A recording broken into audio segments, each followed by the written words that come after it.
संगच्छध्वं सम्मदर्थं संभो मनांसि जानतां देवा भागं यथा पूर्वे संजानाना उपासते।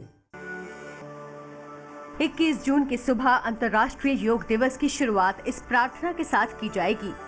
21 जून को 35 मिनट के भीतर योग की 21 क्रियाएं होंगी। ये क्रियाएं कौन सी होंगी, कैसे होंगी, ये खुद बाबा रामदेव बता रहे हैं। प्रार्थना के बाद शीतलीकरण का अभ्यास कराया जाएगा, जिसमें 3 क्रियाएं होंगी। रिलैक्सेशन के लिए एक पोज रखा गया है कि इस तरह से ये गर्दन को आगे झुकाना, फिर थोड़ा गर्दन को पीछे झुकाना, फिर गर्दन को दाईं ओर झुकाना, बाईं ओर झुकाना, ये गर्दन के लिए। फिर ये हाथ के लिए ऐसे ही अभ्यास है। फिर ऐसे ही जो है ये घुटनों के लिए एक अभ्यास है। ये 3 अभ्यास ऐसे हो गए खड़े होकर के। इन तीनों क्रियाओं के बाद खड़े होकर किए जाने वाले 5 आसन कराए जाएंगे।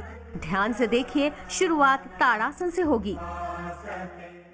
दोनों पैरों में करीब 2 इंच का फासला, दोनों हाथ सिर के ऊपर, और ये ताड़ासन हो गया। ऐसे शरीर के संतुलन के लिए भी इसके लाभ तो हैं। हाथों की, पैरों की, पूरी शरीर की मांसपेशियों का पूरा इसमें व्यायाम होता है और साइंटिफिक रूप से पूरी बॉडी की स्ट्रेचिंग इसके अंदर हो जाती है। फिर ये वृक्षासन, इसको ध्रुवासन भी कहते हैं। एक पैर उठाया, उसकी एड़ी ऊपर की और पंजा नीचे की ओर, और दोनों हाथों को पहले ऐसे प्रणाम की मुद्रा में लेके आए और फिर दोनों हाथों को ऐसे उठा दिए। तो ये दूसरा पोज हो गया।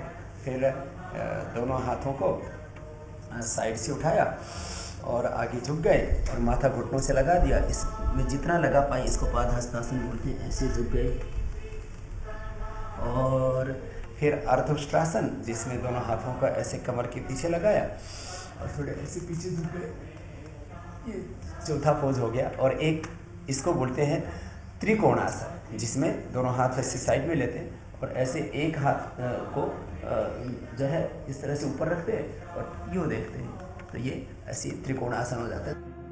खड़े होकर 5 आसन करने के बाद बारी होगी बैठकर आसन करने की। 5 आसन ऐसे बैठ करके, इसको दंडासन बोलते हैं। ऐसे बैठ जाते हैं और इसमें बैठ करके फिर कोई भी आसन की स्टार्टिंग करते हैं। ये स्टार्टिंग पोज होता है। फिर इसमें दोनों पैरों को तलवों से मिला लिया और इसको ऐसे हिला लिया। तो इसको बटरफ्लाई तितली आसन भी कहते हैं। तो इसमें ऐसे बैठ करके इस तरह से कर लिया। फिर एक होता है ऐसे उष्ट्रासन, लेकिन उष्ट्रासन क्योंकि सब नहीं कर पाते तो अर्ध उष्ट्रासन को उसमें सम्मिलित किया गया है। ऐसे श्वास अंदर भर के और पीछे झुक गए, तो ये अर्ध उष्ट्रासन हो गया। और फिर आगे झुक करके दोनों हाथों को ऊपर उठाया और ये शुष्कासन कर दिया। ये डायबिटीज के लिए, पेट के लिए भी बहुत अच्छा है। और फिर ये वक्रासन, डायबिटीज के लिए और पेट के लिए। ऐसे पैर को मोड़ा और ऐसे एक हाथ को बीच से ऐसे डाला और ऐसे घूम गए। तो ये पेट के लिए, डायबिटीज़ के लिए, पीठ के लिए बहुत अच्छा आसन है। दोनों तरफ से इसका इस तरह से अभ्यास किया।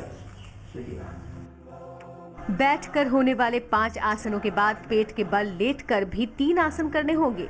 देखिए और सीख भी लीजिए, क्योंकि योग में हर आसन का शरीर को कुछ न कुछ फायदा जरूर होता है। इसको बोलते हैं मकरासन। ये विश्राम का पोज होता है। इससे रिलैक्स हो जाते हैं हमें। ये भुजंगासन जो स्पाइनल कोड के लिए बहुत अच्छा होता है। इस तरह से सामने से उठाना और फिर नीचे आ जाना। फिर ये इसको बोलते हैं सलभासन। ये ऐसे पैरों को उठा देते हैं। पेट के बाद पीठ के बल लेटकर आसन करने होंगे। सीधी लेट करके एक आसन होता है, इसको कंधरासन भी बोलते हैं, सेतुबंधासन भी बोलते हैं। बीच से उठा लिया ऐसे, ये ऐसे, और दोनों पैरों को मोड़ करके पावल मुक्तासन, और फिर शवासन। योग के इन 15 आसनों को करने के बाद कपालभाति और प्राणायाम किया जाएगा और फिर संकल्प के साथ इस कार्यक्रम का समापन हो जाएगा। प्राणायाम की 3 प्रक्रियाओं को इसमें विशेष रूप से सम्मिलित किया गया है, जो बहुत ही लाभकारी हैं।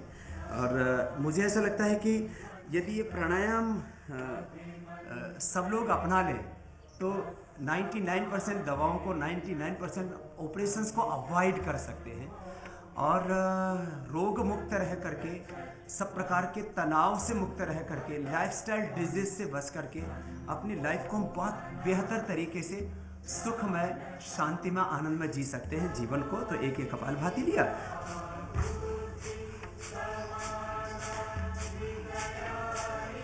और ये अनुलोम विलोम।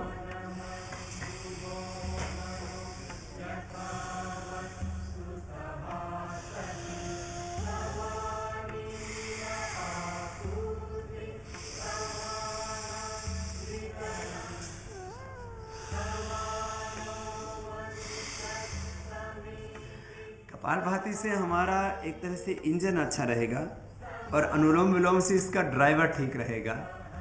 अर्थात हमारा पाचन तंत्र, हमारा मस्तिष्क तंत्र, पूरा शरीर तंत्र इससे नियंत्रित रहेगा। और भ्रामरी से स्ट्रेस हमारा दूर होगा। Stress free, disease free, drug violence free life हम जी सकते हैं योग के द्वारा। भ्रामरी में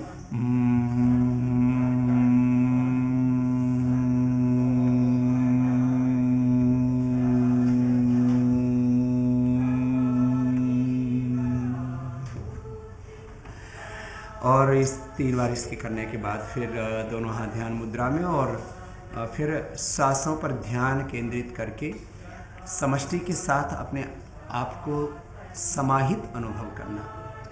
वसुधैव कुटुंबकम।